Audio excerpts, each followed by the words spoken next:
Olá, seja bem-vindo a mais um vídeo onde nós daremos continuidade aos nossos estudos sobre interpretação bíblica. Lembrando que estamos no penúltimo vídeo. Semana que vem, se Deus nos permitir, nós terminamos os estudos baseados no livro 40 Questões para se Interpretar a Bíblia. Foram 40 vídeos nesse período aí. Hoje nós falaremos a respeito do seguinte tema: o que é interpretação teológica da Escritura? Antes de entrarmos nesse assunto, é importante a gente dizer que nós estamos tratando aqui de alguns debates que estão ocorrendo na atualidade. Dentre esses debates, nós temos essa questão, que é a interpretação teológica da Escritura. E hoje eu vou mostrar aqui para você o que é, ou em torno de que gira esse debate. Ele é bem importante, é um pouco técnico, mas ajuda bastante nós entendermos onde nós estamos pisando. Então vamos lá ver o que é essa interpretação teológica da Escritura. É uma abordagem hermenêutica, ou seja, é uma abordagem relacionada à interpretação bíblica, como nós já estamos tratando aqui há algum tempo. Ainda não se tem um sentido claro do que ela é, por ser uma abordagem razoavelmente nova. Então, essa interpretação teológica das Escrituras, que depois você vai entender melhor do que se trata, é uma discussão nova. O autor do livro está dizendo que essa discussão é nova, entre aspas, ocorrendo lá nos Estados Unidos. E a gente sabe que muitas das coisas que acontecem nos Estados Unidos são importadas para o Brasil, sejam coisas boas, mas coisas ruins também. Então, esse tipo de abordagem, ela vai tentar voltar às origens, ou seja, interpretar a Bíblia da maneira correta. Mas quando ele diz que ainda não dá para você definir muito bem o que é essa interpretação teológica da Escritura, é porque justamente o movimento é muito recente. Então você tem ramificações dentro desse movimento. E a gente sabe que todos os movimentos eles demoram um tempo até se assentar e você poder definir realmente o que é determinado movimento. Mas só de te trazer uma luz a respeito dessa discussão que está acontecendo hoje em dia, talvez ajude aí a nossa caminhada de estudos. Então ele é um movimento acadêmico que procura levar a reflexão sobre o texto bíblico de volta ao alcance da igreja cristã confessante. Isso é importante, esse termo de volta. A gente sabe que na atual conjuntura em que nós estamos vivendo, há diversas distorções na hora de interpretar a Bíblia.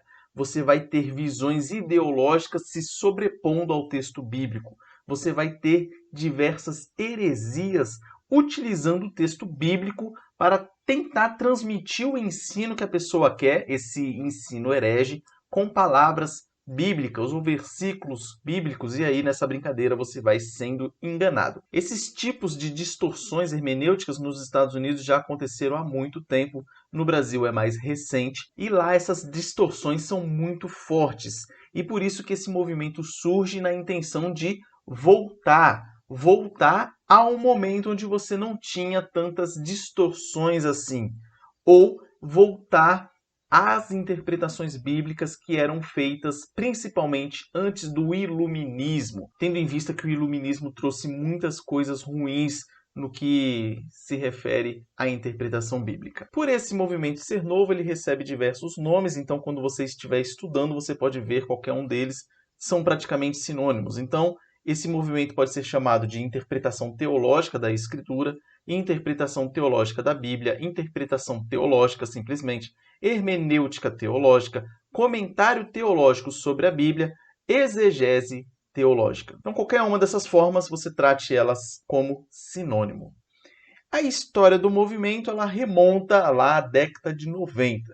Então, seus defensores eles não se veem como propondo algo novo, e sim como retornando ao estudo transformador da Bíblia, baseado na igreja que caracterizou gerações de cristãos antes do iluminismo. O iluminismo trouxe muitas coisas ruins, como nós já dissemos. Dentre essas coisas ruins, colocou o homem como centro de todas as coisas. E, consequentemente, se é o homem o centro de todas as coisas, acaba o homem tirando a autoridade divina das Escrituras e ele acaba colocando o que ele bem entender como sendo o significado das Escrituras. E isso, claro, causa uma distorção na hora de interpretar a Bíblia. Então esse movimento ele tenta voltar às origens, voltar para um período anterior a essas distorções causadas pelo iluminismo. Difícil estipular uma data fatal para esse movimento, ou seja, começou no dia tal, do mês tal, do ano tal, mas é um movimento que podemos dizer que cresceu muito a partir dos anos 90. Dentre as tendências que levaram à interpretação teológica das Escrituras, nós podemos citar algumas. Dentre elas, desilusão com o método histórico crítico. O que é esse método histórico crítico, resumidamente falando? É aquele método que busca criticar por criticar as Escrituras. Nós falamos de crítica textual há alguns vídeos, e é isso. Você tem lá crítica textual para o lado bom e você tem crítica textual para o lado ruim. E esse método histórico crítico, que busca apenas desacreditar as Escrituras, é claramente algo ruim. E a desilusão que o método histórico crítico trouxe acabou dando uma força para esse movimento aí que buscava as origens, como nós já dissemos. Outra tendência que levou à interpretação teológica das Escrituras, nós temos as interpretações norteadas por ideologias. Por exemplo, leituras homossexuais, leituras marxistas, leituras feministas, etc. Todas essas tendências distorcidas da interpretação bíblica colocaram mais lenha na fogueira no sentido de dar mais força para esse movimento, porque essas interpretações são distorções do ensino bíblico. Também foi uma tendência o desejo de resgatar a teologia pré-iluminismo, como nós já dissemos algumas vezes. Nós também temos como tendência o aumento da aceitação de movimentos interpretativos que unem ceticismo e questões críticas, como a resposta do leitor, etc. Então, nos últimos tempos, nós tivemos uma grande aceitação desse tipo de interpretação nova, baseada no ceticismo. Por exemplo, muitos críticos que começaram a duvidar de Gênesis. Dizer, por exemplo, que os 6 dias da criação, na verdade, não eram literais. E eles começam, a partir de então, desacreditar de todas as coisas, inclusive dos milagres, etc. E nós também temos um crescimento da aceitação de métodos hermenêuticos, por exemplo, a resposta do leitor, que vai dizer, resumidamente, que quem dá o significado para o texto é o leitor e não o autor do texto. Ou seja, você pode ler o texto e entendê-lo da maneira como você bem entender.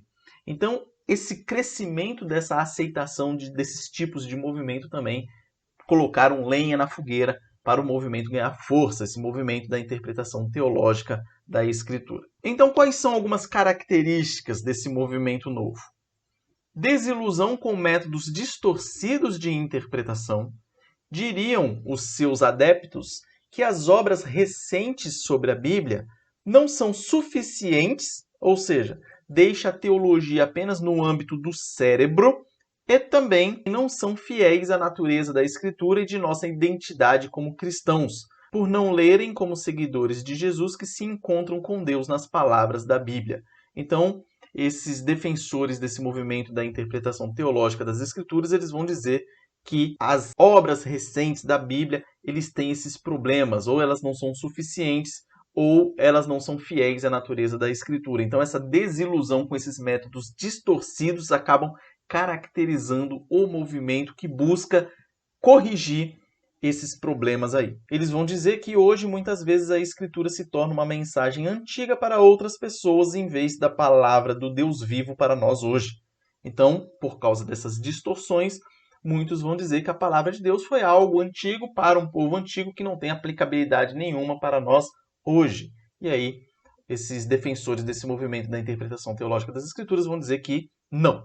A palavra de Deus é a palavra de Deus e ela tem aplicabilidade hoje, sim, da mesma maneira que sempre teve. Outra característica é que eles respeitam parâmetros teológicos externos como guias para a interpretação. ou seja, as confissões eclesiásticas, por exemplo. Então, os defensores desse movimento novo, eles não vão ignorar os trabalhos hermenêuticos feitos pelos antigos. Eles vão respeitar o que os antigos fizeram e vão utilizar esses materiais também no auxílio para a interpretação correta das Escrituras. Isso, na prática, significa que nós podemos apelar legitimamente às regras de fé, que eram antigos resumos cristãos das crenças fundamentais do cristianismo, também aos credos, às confissões, etc. Claro, nós jamais colocaremos esses materiais em pé de igualdade com as Escrituras. As Escrituras estão lá em cima e esses materiais estão lá embaixo. Porém, isso não quer dizer que eles não sejam ferramentas úteis para nos auxiliar na hora de interpretar as Escrituras. E é isso que esse pessoal vai fazer. Eles vão falar que sim, esses materiais são úteis e podem ser utilizados para nós interpretarmos da maneira mais fiel possível as Escrituras. Outra característica do movimento é que eles apreciam a narrativa histórica da Escritura. A Escritura ela é abordada como a história do Deus vivo e de sua revelação salvadora para os seres humanos caídos no pecado.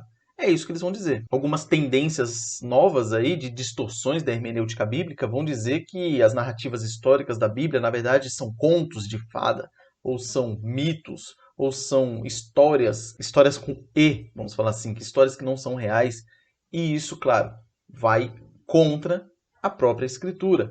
Então eles vão bater nessa tecla que a narrativa histórica da Escritura ela é verdadeira e assim deve ser tratada. Outra característica é que eles respeitam a maneira como a Bíblia foi interpretada pelas gerações anteriores de cristãos. É o que nós falamos a respeito dos credos, confissões de fé, etc. As interpretações feitas por aqueles que vieram antes de nós, elas são respeitadas. E eu pus uma observação aqui, que só não podemos ser acríticos. O que isso significa? Se você pegar literaturas dos pais da igreja, por exemplo, vão nos ajudar sim na hora da interpretação bíblica. Porém, alguns falavam besteiras. Orígenes era um deles. Falou coisas boas? Falou. Falou bobagem? Falou. Então nós não podemos ser acríticos, ou seja, tirar a crítica desse material e achar que tudo que eles estão falando estão corretos. Por exemplo, Agostinho de Hipona falou muita coisa boa? Ou se falou muita coisa boa. Mas deu umas escorregadas? Deu. Ah, Irineu de Lyon, a mesma coisa. Então você pega esses pais da igreja lá do início da era cristã, tem muito material bom, mas também tem alguns tropeços. Nós também não podemos ignorar o fato de que eles viveram numa época totalmente diferente da nossa.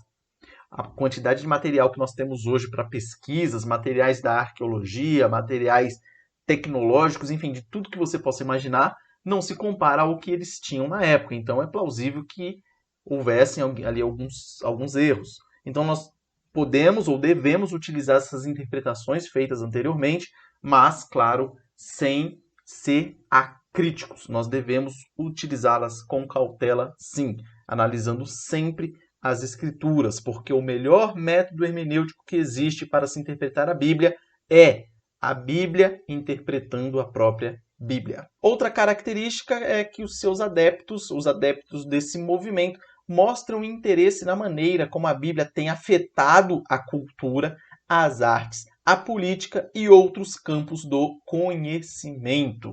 Isso significa dizer que a Bíblia não é um livro de domingo.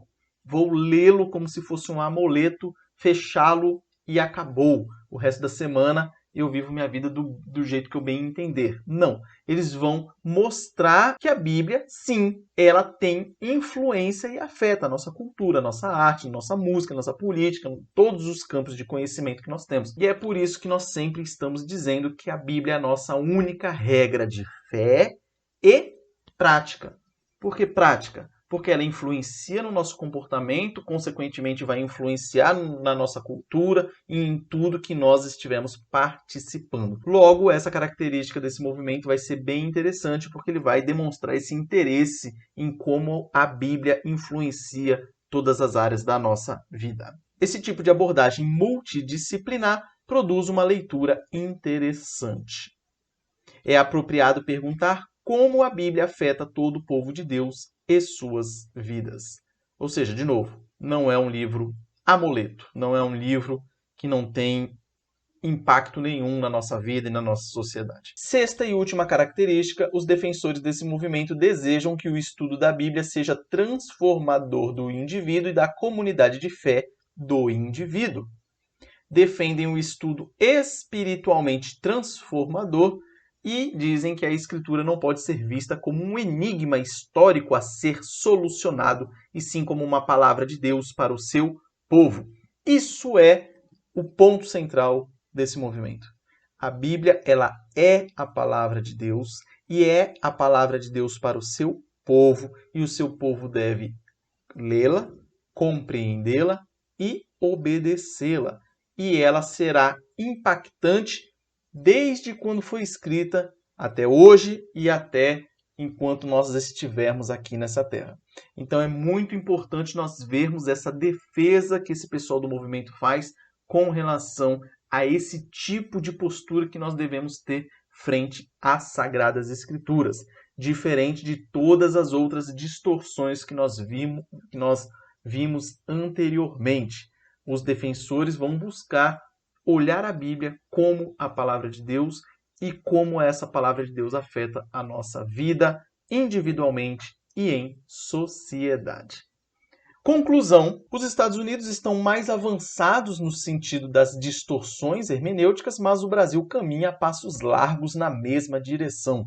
Você pode ver isso pela internet. Procure aí e você vai ver a quantidade de heresias que são pregadas hoje em dia. E com o advento da internet, essas heresias são espalhadas muito mais fácil.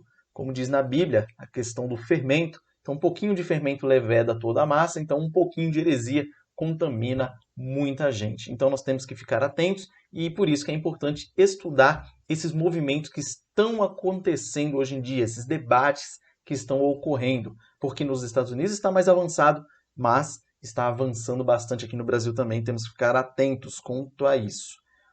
Outra conclusão é que tem gente preocupada com a interpretação correta da Bíblia. Às vezes vai dar a impressão de que estamos perdendo a batalha, vai dar a impressão que só há distorções nas Escrituras e não tem ninguém preocupado com isso. Mas tem sim. Embora não seja muito divulgado, nós sabemos que tem sim um movimento preocupado com isso, preocupado com a interpretação correta da Bíblia. E sempre haverão crentes no mundo fiéis até a volta do nosso Senhor Jesus Cristo. Por fim, é um dos melhores aspectos do movimento da interpretação teológica das Escrituras a exigência por submissão reverente à Escritura. Como nós já dissemos diversas vezes aqui, a Escritura continua sendo a palavra de Deus para nós hoje e nós devemos sempre nos submeter a ela. Se nós interpretarmos a Bíblia com os óculos da nossa própria cabeça, a gente vai interpretar errado. Logo, não estamos interpretando a palavra de Deus para nós, e sim o que nós mesmos queremos dizer para nós mesmos. E claro, isso é um perigo danado.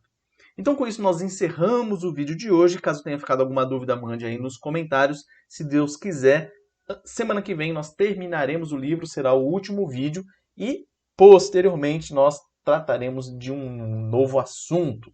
Por enquanto é segredo, mas eu acho que você vai gostar. Então é isso, que Deus abençoe a sua vida, abençoe essa semana que se inicia. Um forte abraço e até a próxima.